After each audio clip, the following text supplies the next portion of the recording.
Imagine you're walking through a really dense, dark forest, right? Right. And every snap twig makes your heart just completely race. Yeah. Your muscles tense up, your breathing gets super shallow, your pupils dilate. You're basically hyper alert. Yeah, it's a perfectly tuned biological survival mechanism. Mother Nature designed that exact response to keep you alive when, a predator is nearby. Exactly. But what if that forest is just your brightly lit office? And that snap twig is literally just a passive-aggressive email from a coworker, Well, the wild thing is, your body reacts the exact same way. It literally cannot tell the difference between a physical threat in the woods and a social threat in a cubicle. which is just exhausting. Oh, totally. Yeah. And frankly, it's physically dangerous over the long term. Okay, let's unpack this, Yeah. because I was looking at the Deloitte Shift Index, and it says 80% of people are dissatisfied with their jobs. 80%. That is a staggering number. Right. That is a massive majority of the workforce, spending their days in this continuous low-grade state of unease. So today, we are pulling from Simon Sinek's really fascinating book, Leaders Eat Last, to figure out why that 80% exists.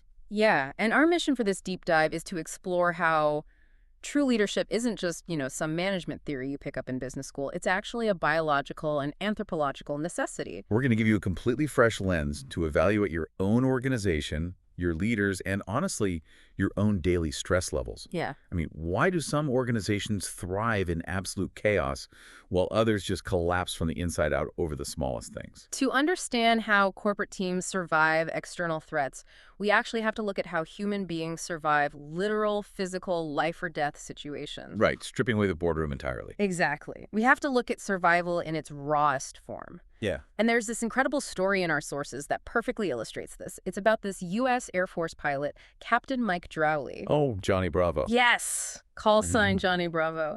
I read this in the notes, and man, it is intense. It really is. So the date is August 16th, 2002. We're in this incredibly mountainous region of Afghanistan, and it is pitch black. I mean, no stars, no moon. It's just thick, heavy cloud cover. Right. And down in a deep, rocky valley, 22 men from the Special Operations Forces are completely pinned down. Oh, wow. Yeah. They're taking massive amounts of enemy fire from both sides, and they are in serious, serious trouble.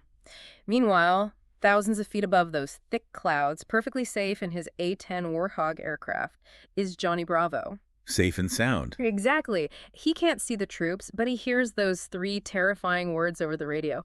Troops in contact. Which, for anyone who doesn't know, means ground forces are actively under attack. Precisely. Now, here's the thing. Johnny Bravo isn't ordered to go down there. Right, he's totally flying blind. Yeah, doing a weather letdown through those clouds at night into a mountain valley using old Soviet maps. It is virtually suicidal. His instruments alone can't stop him from hitting the mountains. But he points his plane down anyway. He does. He breaks through the clouds less than 1,000 feet off the ground and just sees this absolute wall of tracer fire aimed at the Americans. And didn't he have to count out loud just to avoid crashing? Yes. Because it was so dark, to avoid hitting the rock face, he actually fires his Gatling gun while counting 1,000, 2, 1,000, 3, 1,000, and then pulls this violent high G turn back into the clouds, literally right before hitting the mountain. That is insane. It is, and he does this again and again, and eventually even pulls his wingman down to do it with him. And by the end of the night, all 22 men on the ground went home alive. It's just an unbelievable story. But, here's the thing I kept turning over in my head. Why do it? Right. Because he wasn't ordered to do it. He didn't get a performance bonus for risking his life. It wasn't for a promotion. What's fascinating here is his answer when he was asked that exact question. When they asked him why he flew into the darkness, he credited one single thing. Empathy. Empathy. He said he'd do it because he knew with absolute certainty that the troops on the ground would have done the exact same thing for him. He trusted them, and they trusted him. Which creates what the author calls a circle of safety. Exactly. Just knowing someone has your back completely changes your behavior. When we feel safe inside the group, all of our energy can be directed outward toward the external threat. Right. And this concept dates back to antiquity, Think of the Spartan military philosophy. Oh, right, with the shields. Yeah. A Spartan warrior was actually allowed to lose his helmet or his breastplate in battle without penalty because those were for his own individual protection. Right.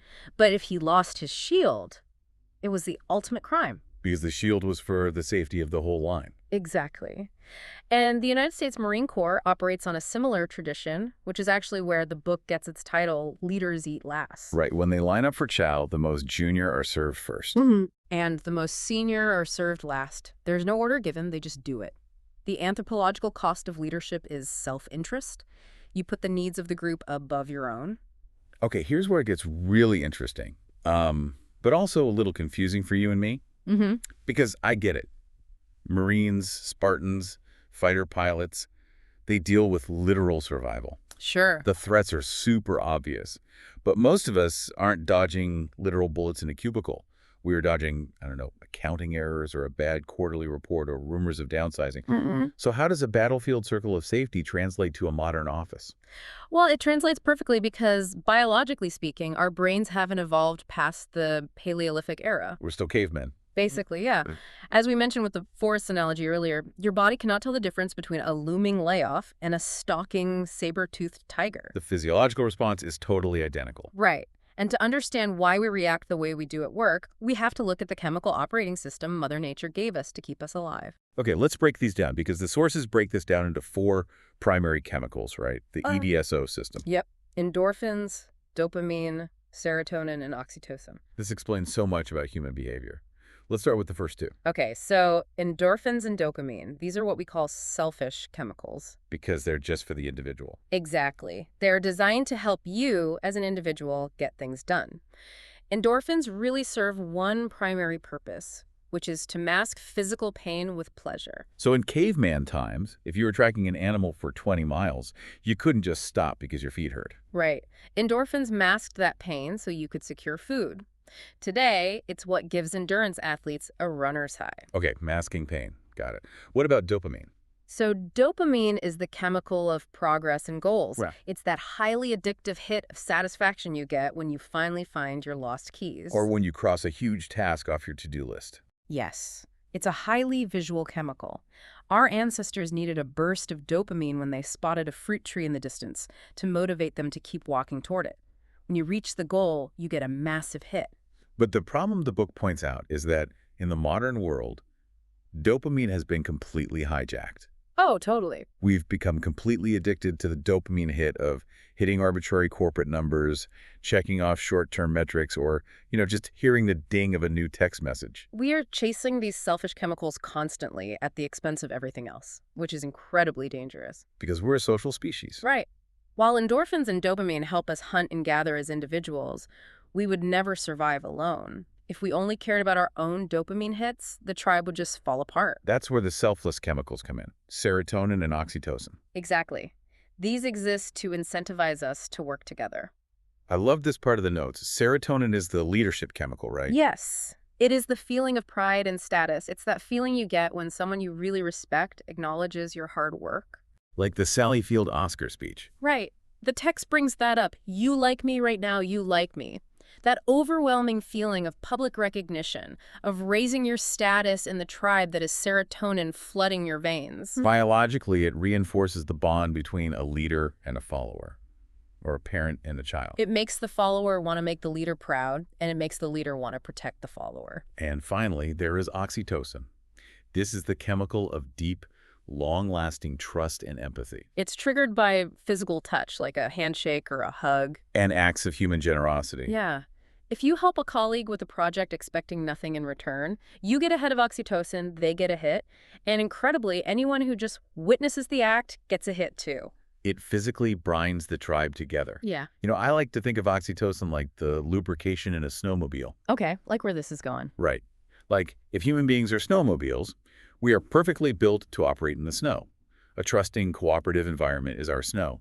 The oxytocin flows, the engine runs smoothly. Makes perfect sense. But when you take that snowmobile and drop it in the middle of the desert, like a toxic, hyper-competitive workplace, the machine is going to grind, overheat, and eventually just burn out. It really doesn't matter how powerful the engine is, it's in the wrong environment. That is a brilliant way to picture it, because when we are in that desert, when we don't feel safe in our tribe, our body releases a completely different chemical, cortisol. The big C. the big C.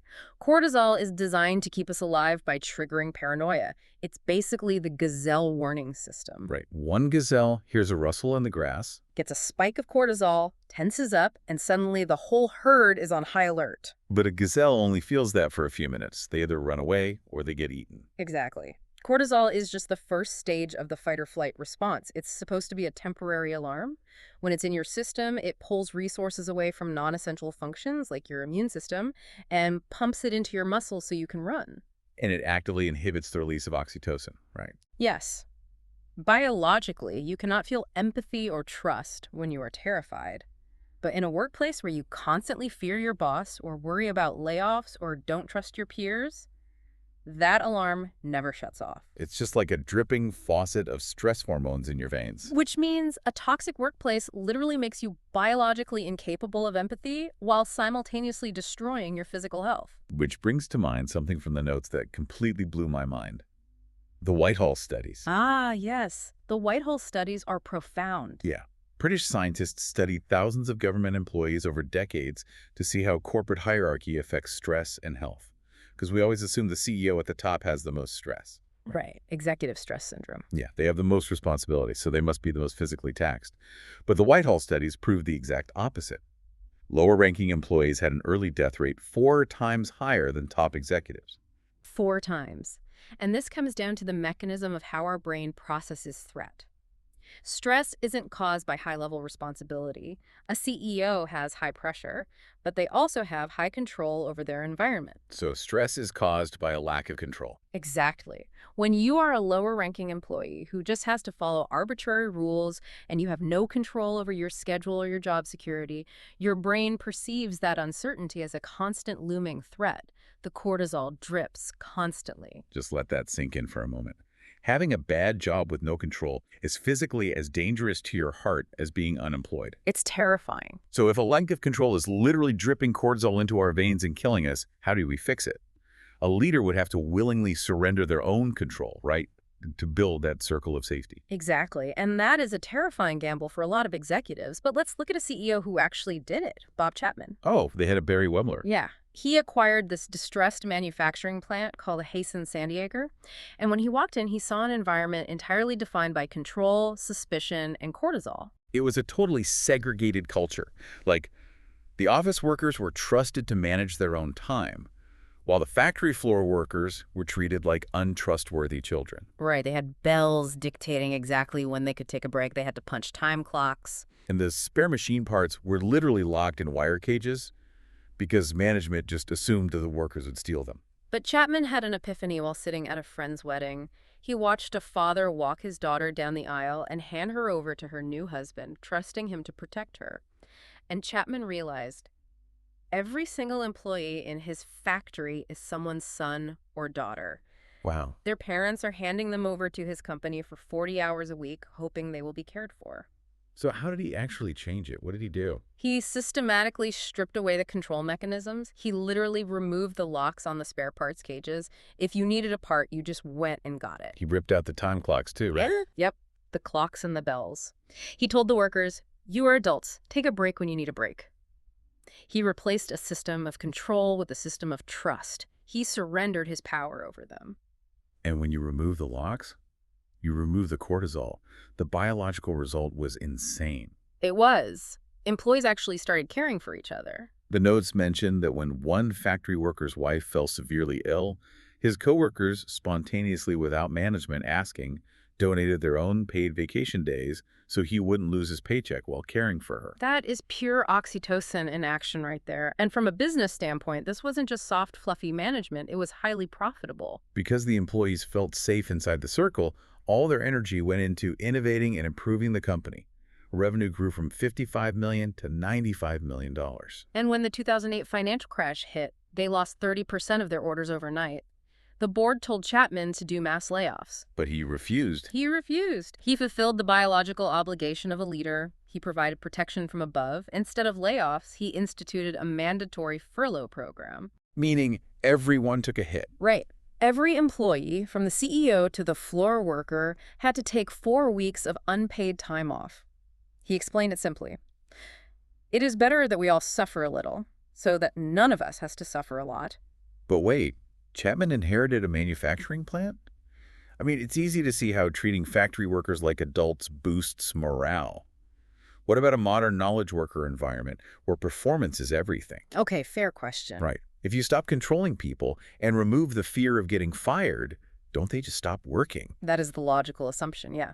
But let's look at a tech company called NextJump, run by Charlie Kim. He instituted a lifetime employment policy. Literally. Literally, Okay. you cannot be fired for performance issues. So what does this all mean? I have to push back here. Because if you tell an entire company of tech developers that they absolutely cannot get fired, doesn't that just breed complacency? Don't people just get lazy? It's a completely fair question, but human biology dictates the exact opposite outcome. Think about the mechanism of fear in a normal company.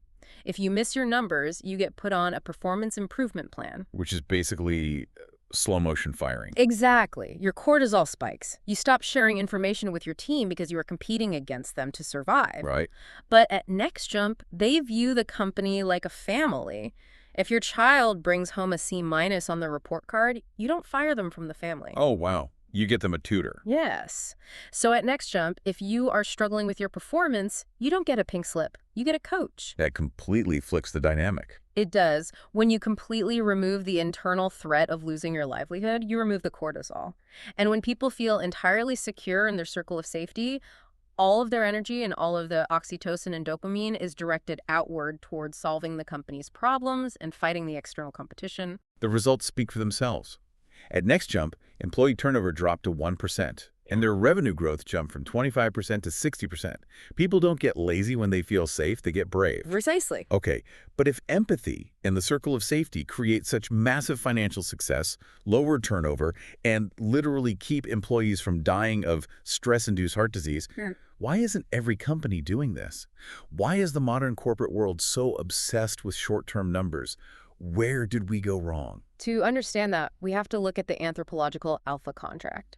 In any human tribe, we afford our alphas, our leaders, certain perks. Like the best food, the biggest office, the highest salary. The best parking spot, yeah. And biologically, as a tribe, we are fine with this inequality. Then why are we okay with someone else getting more? Because the cost of those perks is self-interest. The alpha contract states that when danger comes, the leader must step up and protect the tribe. We give them extra food and perks so they are strong enough to defend us when the saber-toothed tiger attacks. The perks aren't for the person. They are for the responsibility. Right. Which brings up my absolute favorite story in the notes. Oh, the ceramic cup. Yes. You have to share this one. Okay, so a former Undersecretary of Defense is giving a speech at a large conference. He takes a sip of coffee from a cheap styrofoam cup, looks down at it, and just stops his speech. He tells the audience that the year before, when he was still in office, he spoke at the exact same conference. Right, the things were very different. Very different.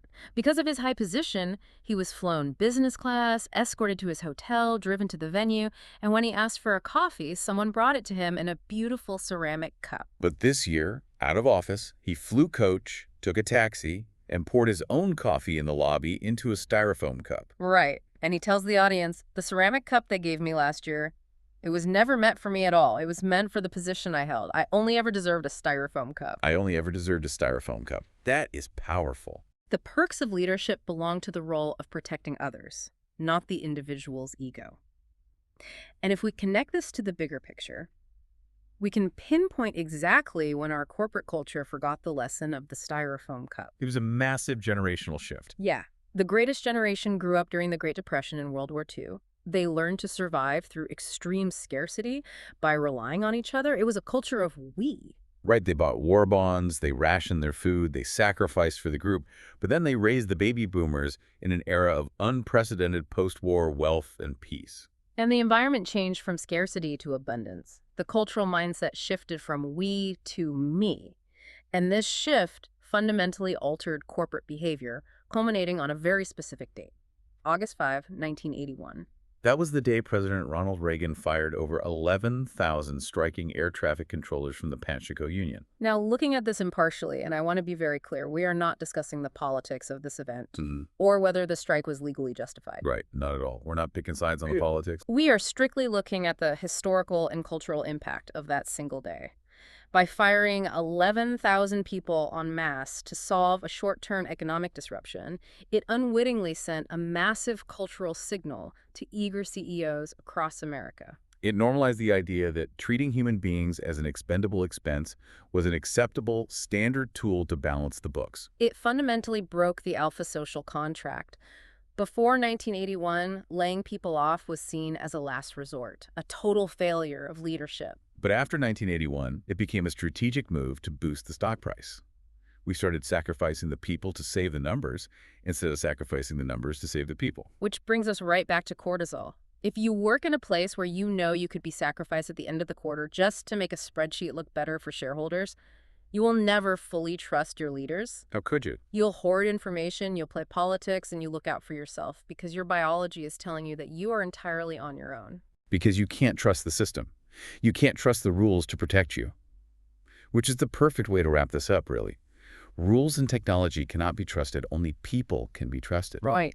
Look at the story of Flight KH-209 from the sources. An airplane with 126 souls on board is filling with smoke at 36,000 feet. The pilot needs to drop altitude instantly so the passengers can breathe. But FAA rules strictly state you cannot bring two planes within 1,000 feet of each other. If the air traffic controller handling that flight had rigidly followed the rules and waited to clear the airspace, 126 people might have suffocated. But because he was experienced, and more importantly, empowered by his leadership, he broke the rules.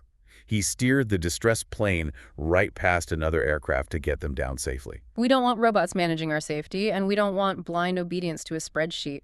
We want empowered humans who know when to break the rules to do the right thing for other human beings. True leadership is about creating a circle of safety that empowers people to do exactly that. This raises an important question for you to ask yourself as you evaluate your own workplace tomorrow morning. Look at the executives above you. Are the people at the top of your organization managing numbers, or are they leading people? Are they providing a circle of safety, or are they just selfishly sipping from a ceramic cup they think they deserve? And here's a final thought to mull over. Something not explicitly in the sources, but deeply connected to the biology we just explored. If our brains are literally wired to reward us with oxytocin for physical proximity, for touch, for generosity, and for shared physical struggle, how might the massive rise of remote work and digital-only communication be quietly starving our teams of the very chemical they need to trust each other and innovate? Without that biological snow, are our engines secretly burning out? Just something to think about the next time you hear a twig snap in the forest or, find yourself sitting through a tense 3-hour video call. Thanks for joining us on this deep dive.